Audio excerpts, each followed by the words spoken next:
नमस्कार, मैं हूं अंकुर और आप देख रहे हैं सत्यहिंदी.com। आइए एक नजर डालते हैं अब तक की सुर्खियों पर। भीमा कोरेगांव मामले में गिरफ्तार किए गए फादर स्टैन स्वामी को लेकर अमेरिका की एक फॉरेंसिक फर्म ने दावा किया है कि उनके लैपटॉप पर हैकरों की मदद से कुछ सबूत प्लांट किए गए थे। वॉशिंगटन पोस्ट की एक रिपोर्ट के मुताबिक आर्सेनल कंसल्टिंग नाम की एक फर्म की एक डिजिटल फॉरेंसिक रिपोर्ट में बताया गया है कि हैकरों ने उनके लैपटॉप में वैसे दस्तावेज डाले जिन्हें सबूत के तौर पर पेश किया जा सके। इसके मुताबिक ऐसे कुल 44 दस्तावेज हैं, जिसमें कथित तौर पर माओवादियों को लिखी चिट्ठी भी शामिल है। इससे पहले भी ये फर्म इसी तरह के दावे कर चुकी है। बता दें, एनआईए की जांच में स्वामी और माओवादियों के बीच इलेक्ट्रॉनिक पत्राचार का आरोप लगाया गया था। बता दें, 84 साल के फादर स्टैन स्वामी का जुलाई में निधन हुआ था। स्टैन स्वामी को रांची से हिरासत में लिया गया था। उन पर हिंसा भड़काने का मामला चल रहा था। मालूम हो कि स्टैन स्वामी की मौत को लेकर काफी विवाद हुआ था। राजनेताओं से लेकर सामाजिक कार्यकर्ताओं ने सवाल उठाए थे और इसको हत्या बताया था। महाराष्ट्र की तलोजा जेल में बंद स्टैन स्वामी ने पार्किंसंस डिजीज की वजह से एक याचिका में अदालत से स्ट्रॉ और सिपर की मांग की थी, लेकिन एनआईए ने अदालत को बताया था कि वो ये नहीं दे सकते। मालूम हो कि इस बीमारी में शरीर में अक्सर कंपकपाहट होती है, मरीज का शरीर स्थिर नहीं रहता। इसी वजह से स्टैन स्वामी को पानी का गिलास वगैरह पकड़ने में परेशानी होती थी, लेकिन उनको सिपर और स्ट्रॉ देने से मना कर दिया गया। स्वामी अपने दोनों कानों से सुनने की क्षमता लगभग खो चुके थे। कई बार वो जेल में गिर भी गए थे। इसके अलावा भी वो कई और बीमारियों से ग्रस्त थे और जब उनकी तबीयत बहुत ज़्यादा खराब हो गई तो उनको अंतिम 2 दिनों में मुंबई में बांद्रा स्थित होली फैमिली हॉस्पिटल में भर्ती कराया गया, जहां उनका निधन हो गया था। स्टैन स्वामी की मौत पर कांग्रेस के पूर्व अध्यक्ष राहुल गांधी ने संवेदना जताते हुए कहा था, वो न्याय और मानवता के हकदार थे। अरुणाचल प्रदेश के तवांग पर केंद्र सरकार आज मंगलवार को संसद में विपक्ष को संतुष्ट नहीं कर पाई। यहां तक सरकार ने संसद में इस पर चर्चा तक नहीं होने दी। चर्चा नहीं होने देने पर राज्यसभा में विपक्ष ने वॉकआउट कर दिया। विपक्ष का कहना है कि इस समय संसद का सत्र चल रहा है, इसके बावजूद केंद्र सरकार ने चीन के साथ झड़प को छिपाने की कोशिश की। अगर भारतीय मीडिया ने खबर नहीं दी होती तो सरकार 13 दिसंबर को भी बयान नहीं देती। हालांकि सदन में रक्षा मंत्री राजनाथ सिंह ने स्पष्टीकरण दिया, लेकिन समूचे विपक्ष ने कहा कि वो मामले पर राजनाथ सिंह के बयान से संतुष्ट नहीं हैं और स्पष्टीकरण चाहते हैं। राज्यसभा के उपसभापति हरिवंश ने अनुमति देने से इनकार कर दिया, जिसके परिणाम स्वरूप सदन में हंगामा हुआ। हरिवंश ने अतीत की मिसालों का हवाला देते हुए कहा कि संवेदनशील मुद्दों पर स्पष्टीकरण की अनुमति नहीं दी जा सकती। संसद में विरोध के बाद कांग्रेस के नेतृत्व में विपक्षी सांसदों ने वॉकआउट कर दिया। कांग्रेस के नेतृत्व में विपक्षी दलों ने सत्र शुरू होते ही कार्यवाही को रोक दिया और चीन सीमा संघर्ष पर चर्चा की मांग करते हुए नारे लगाए। कांग्रेस अध्यक्ष खड़गे और लोकसभा में विपक्ष के सांसद चाहते थे कि सरकार चीनी घुसपैठ के बारे में ईमानदार रहे। खड़गे ने कहा, हम राष्ट्रीय सुरक्षा के मुद्दों पर देश के साथ हैं और इसका राजनीतिकरण नहीं करना चाहेंगे, लेकिन मोदी सरकार को अप्रैल 2020 से एलएसी के पास सभी बिंदुओं पर चीनी अतिक्रमण और निर्माण के बारे में ईमानदार होना चाहिए। ऑल इंडिया मजलिस इत्तेहादुल मुसलमीन के असदुद्दीन ओवैसी ने प्रधानमंत्री मोदी पर निशाना साधते हुए कहा, वो चीनी मुद्दे पर देश के सामने डर रहे हैं। ओवैसी ने पीएम मोदी पर झूठ बोलने का आरोप लगाया। ओवैसी ने कहा कि सरकार सभी पक्षों को संघर्ष स्थल पर लेकर जाए। पीएम चीन का नाम लेने से डर रहे हैं, उनकी सरकार चीन के बारे में बोलने से डर रही है। अरुणाचल प्रदेश के तवांग सेक्टर में भारत और चीनी सैनिकों के बीच हुई झड़प के मुद्दे को लेकर रक्षा मंत्री राजनाथ सिंह ने आज संसद में जवाब दिया। राजनाथ सिंह ने लोकसभा में बोलते हुए कहा कि चीन के सैनिकों ने 9 दिसंबर को यांगसे में अतिक्रमण कर यथास्थिति को बदलने का प्रयास किया। चीन के इस प्रयास के हमारी सेना ने दृढ़ता से सामना किया और उनको अतिक्रमण करने से रोका और उनको पोस्ट पर वापस जाने को मजबूर कर दिया। रक्षा मंत्री ने कहा कि किसी भी सैनिक की मृत्यु नहीं हुई है और न ही गंभीर रूप से घायल हुआ है। इस झड़प में दोनों ओर के कुछ सैनिकों को चोटें आई हैं। सदन में स्पष्टीकरण देते हुए रक्षा मंत्री ने कहा, इस बीच 11 दिसंबर को एरिया के लोकल कमांडर ने चीनी समकक्ष के साथ फ्लैग मीटिंग की और इस घटना पर चर्चा की। चीनी पक्ष को इस तरीके के एक्शन के लिए मना किया गया है, कूटनीतिक स्तर पर भी उठाया गया है। रक्षा मंत्री ने कहा कि हमारी सेनाएं हमारी भौमिक अखंडता को बनाए रखने के लिए तत्पर हैं। मुझे भरोसा है कि सदन हमारी सेना की वीरता को एक स्वर से समर्थन देगा। लोकसभा में रक्षा मंत्री राजनाथ सिंह के बयान के बाद विपक्ष ने सदन से वॉकआउट कर दिया। विपक्ष सवाल पूछ रहा है कि घटना 9 दिसंबर की है तो सरकार 3 दिनों तक चुप क्यों रही। भारत और चीनी सैनिकों के बीच भिड़ंत को लेकर चीन ने भारत को ही दोष दे डाला है। चीन के विदेश मंत्रालय के प्रवक्ता वांग वेमिन ने कहा, वो भारत से अनुरोध करते हैं कि दोनों देशों के बीच सरहद को लेकर जो समझौते हैं उनका पालन करें। चीन के सरकारी अखबार ग्लोबल टाइम्स के अनुसार चीनी सेना के प्रवक्ता ने कहा, पीएलए का वेस्टर्न थिएटर कमांड वास्तविक नियंत्रण रेखा यानी एलएसी पर चीनी जमीन पर रूटीन पेट्रोलिंग कर रहा था। तभी भारतीय सैनिक चीन के हिस्से में आ गए और चीन के सैनिकों को रोकने की कोशिश की। वांग ने विदेश मंत्रालय की दैनिक प्रेस कॉन्फ्रेंस में कहा कि दोनों देशों के बीच बातचीत चल रही है और स्थिति नियंत्रण में है। बता दें, चीन ने गलवान झड़प के दौरान भी भारत पर दोष मढ़ दिया था और जमीन पर खुद का दावा ठोककर कहा था कि भारतीय सेना अंदर आ गई। ऐसा ही कुछ इस बार कर रहा है। भारत और चीन के सैनिकों के बीच तवांग के यांगत्से इलाके में हुई झड़प को लेकर कांग्रेस ने मोदी सरकार को घेर लिया है।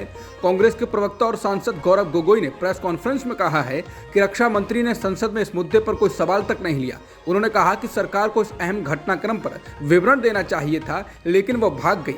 उन्होंने पूछा है कि मई 2020 में गलवान में हुई हिंसक झड़प से पहले जो यथास्थिति थी उसे कब बहाल किया जाएगा। गोगोई ने कहा कि प्रधानमंत्री नरेंद्र मोदी को अपनी छवि देश की अखंडता से ज्यादा प्यारी है। उन्होंने कहा कि दुनिया में हमने ऐसा कोई देश नहीं देखा जिसकी सीमा पर बार बार प्रहार हो रहा हो और उस देश का नेता, उस देश का प्रधानमंत्री चुप हो। उन्होंने कहा कि रूस और यूक्रेन के युद्ध में किस प्रकार दोनों देशों के नेता अपने देश का पक्ष रखते हैं, देश की जनता को सारी जानकारी देते हैं, जबकि हमारे प्रधानमंत्री मोदी संसद सत्र शुरू होने से पहले कहते हैं कि सदन में चर्चा होनी चाहिए, लेकिन जब ऐसा महत्वपूर्ण मामला सामने आता है जहां पर देश की सीमा, देश की अर्थव्यवस्था, देश की अखंडता पर सवाल हो, तो वो अपने मंत्रियों के पीछे छुप जाते हैं, कभी विदेश मंत्री के पीछे, कभी रक्षा मंत्री और कभी गृह मंत्री के पीछे। उन्होंने कहा, यह साफ साफ जताता है कि प्रधानमंत्री मोदी को अपनी छवि अपने नैतिक कर्तव्य से ज्यादा पसंद है। अरुणाचल प्रदेश के तवांग में भारत और चीनी सेना में झड़प के बाद कांग्रेस ने पीएम मोदी की चुप्पी को लेकर घेरना शुरू कर दिया है। प्रेस कॉन्फ्रेंस में कांग्रेस के प्रवक्ता और सांसद गौरव गोगोई ने कहा कि केंद्र सरकार सीमा पर जो असल हालात हैं उन्हें देश से जानबूझकर छुपा रही है। उन्होंने कहा कि रक्षा मंत्री ने इस बात को स्वीकार किया है कि चीन ने भारत के हजारों स्क्वायर किलोमीटर जमीन पर कब्जा किया हुआ है और गृह मंत्री कहते हैं कि हम अपनी 1 इंच जमीन भी किसी को नहीं देंगे। उन्होंने कहा कि सरकार लोगों को सच्चाई क्यों नहीं बता रही है। कांग्रेस प्रवक्ता पवन खेड़ा ने कहा कि हमने अपनी कमजोरी खुलकर दुश्मन देश चीन के सामने रख दी है। उन्होंने कहा कि इस सरकार में ये समझ में नहीं आता है कि विदेश नीति कौन चला रहा है, एनएसए अजित डोभाल, विदेश मंत्री एस जयशंकर या फिर कोई और। उन्होंने कहा कि प्रधानमंत्री पर ही इस मामले में सवाल उठाया जा सकता है क्योंकि उन्होंने ही चीन को क्लीन चिट दी थी। भारत और चीन के सैनिकों की झड़प को लेकर अरुणाचल प्रदेश के मुख्यमंत्री पेमा खांडू ने कहा है कि अब ये 1962 नहीं है। अब अगर कोई अतिक्रमण करने की कोशिश करेगा तो हमारे वीर जवान मुंहतोड़ जवाब देंगे। अरुणाचल प्रदेश के सीएम ने रक्षा मंत्री राजनाथ सिंह के संसद में दिए गए बयान को रीट्वीट करते हुए लिखा है, यांगत्से मेरे विधानसभा क्षेत्र में आता है और हर साल मैं क्षेत्र के जवानों और ग्रामीणों से मिलता हूँ।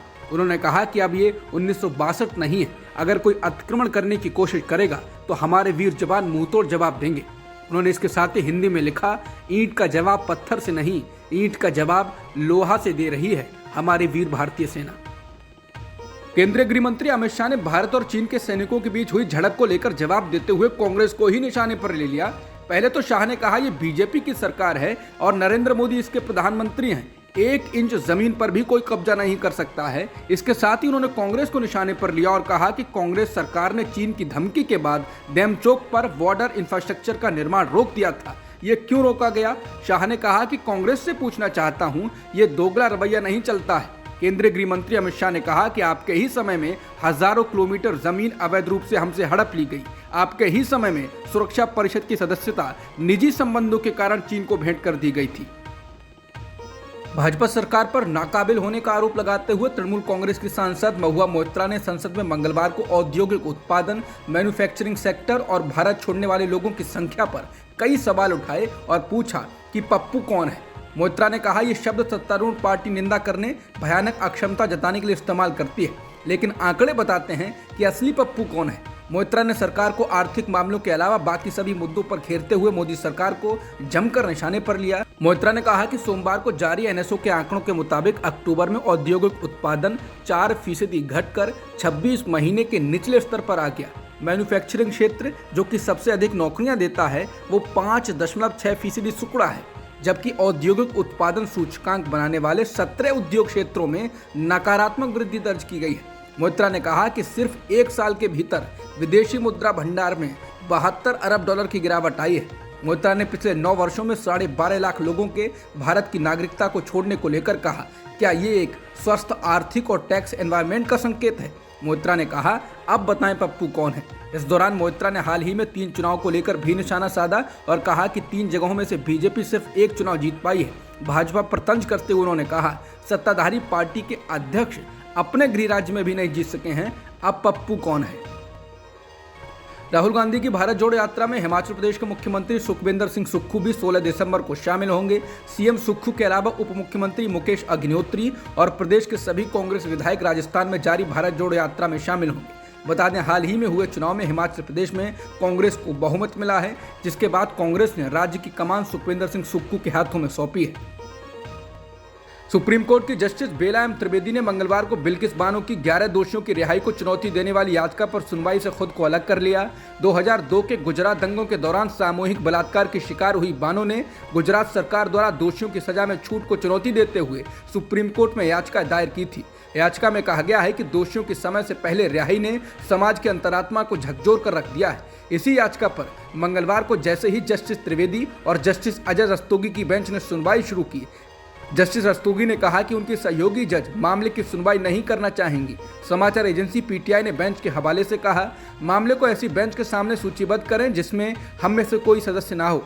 हालांकि बेंच ने जस्टिस त्रिवेदी के खुद को अलग करने का कोई कारण नहीं बताया है। बता दें, बिल्किस बानो के सामूहिक बलात्कार के दोषियों को गुजरात सरकार ने अच्छे आचरण का हवाला देते हुए छोड़ दिया था, जिसको लेकर काफी विवाद हुआ। बिहार के मुख्यमंत्री नीतीश कुमार ने कहा है कि 2025 के विधानसभा चुनाव में डिप्टी सीएम तेजस्वी यादव महागठबंधन का नेतृत्व करेंगे।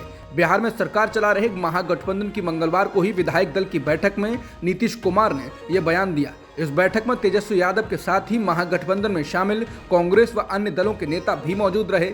नीतीश कुमार ने कहा कि वो प्रधानमंत्री या मुख्यमंत्री पद के दावेदार नहीं हैं और उनका एकमात्र लक्ष्य बीजेपी को हराना है। उन्होंने ये भी कहा कि तेजस्वी यादव को आगे बढ़ाया जाना चाहिए। नीतीश कुमार ने यह बयान देकर एक तरह से तेजस्वी यादव के महागठबंधन की ओर से मुख्यमंत्री पद का अगला दावेदार होने का रास्ता पूरी तरह साफ कर दिया है। बता दें, नीतीश ने सोमवार को नालंदा में आयोजित एक कार्यक्रम में भी तेजस्वी यादव को लेकर ऐसा ही बयान दिया था।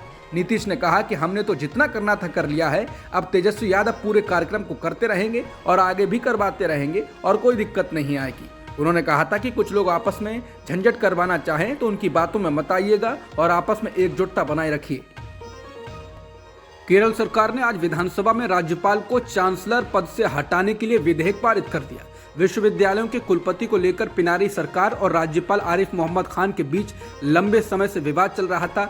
इस बीच ये विधेयक पारित किया गया है। इससे पहले इस विधेयक को विधानसभा में पेश किया गया था, जो अब पारित हो गया है। विधेयक को अब कानून बनने से पहले राज्यपाल की सहमति के लिए राजभवन भेजा जाएगा। इस विधेयक के कानून बनते ही प्रदेश के विश्वविद्यालयों के कुलाधिपति पद पर राज्यपाल की जगह शिक्षाविदों की नियुक्ति की जा सकेगी।